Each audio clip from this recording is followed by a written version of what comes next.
আসসালামু আলাইকুম। সবাই কেমন আছেন? আশা করি সবাই ভালো আছেন। ইনশাল্লাহ আমি আল্লাহর রহমতে ভালো আছি। বিদেশে আসার লাইগা কত কষ্ট করেছি বাংলাদেশে। বিদেশে আইসার লাইগা কান্নাকাটি করিলাম। বিদেশের ভিসা লইয়া ওমান শহরে আসিলাম। ওমান শহরে আইসা দেখি বড় বড় বিল্ডিং গুলা, কিভাবে যে উপরে উঠবো তাই তো আমার জানা ছিল না।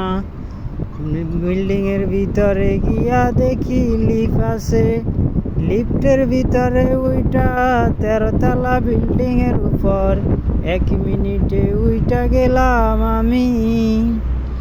তারপরেতে আছে বাইরে সুন্দর একটা কাহিনী। উপরে উইটায় আমি কত সুন্দর ঝিলিক বাতি দেখি, তাই তো দর্শকের লাগিয়া একটা ভিডিও বানাইয়া আমি সবাইকে দেখাইলাম কি সুন্দর লাগছে ওমান শহর।